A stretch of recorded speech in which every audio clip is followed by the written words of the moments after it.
ham hosil yaxshi bo'lmadi. Endi nima qilamiz?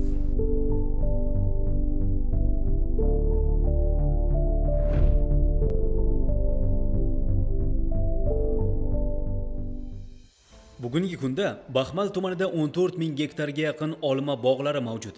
Shundan 3460 gektari intensiv, ya'ni zamonaviy usuldagi bog' xolos. Aksariyat eski olma bog'laridan olingan hosilning 1 kilogrammi o'rtacha atigi 4-4,5 ming so'mdan sotiladi. Sharbat uchun topshirilsa, bu miqdor 2000 so'mga ham yetmaydi. Nega deysizmi? Hozir aytaman. Buning birinchi sababi esa nav bilan bog'liq.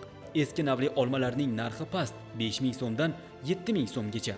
Zamonaviy navlarning bozordagi bahosi ancha baland. Naviga qarab 10 ming so'mdan 16 ming so'mgacha. Bog'ning zamonaviy ekanligi ham hosildorlik va daromadga katta ta'sir ko'rsatadi. Misol uchun, an'anaviy bog'ning 1 gektaridan 10 tonnagacha hosil olish mumkin. Intensiv usuldagi zamonaviy bog'ning gektaridan esa 30-40 tonna hosil, 300-400 million so'm daromad olish bu real haqiqat.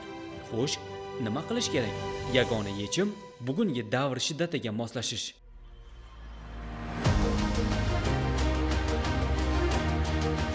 Fransiyaning Dalival kompaniyasi bilan hamkorlikda Baxmaldagi 20 gektar maydonda tajriba qilib, yozni saratonida ham ko'chat unishini ko'rsatib berdi.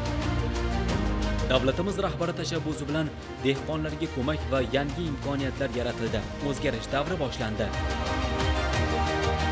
Baxmal Agrostar bilan hamkorlik qilib baraka topdi. Ilmiy asosda ishlay boshladi. Daromadim oshdi. Bundan tashqari odamlarga Baxmal Agrostar bilan hamkorlikda zamonaviy bog' barpo qilishda yordam beryapmiz.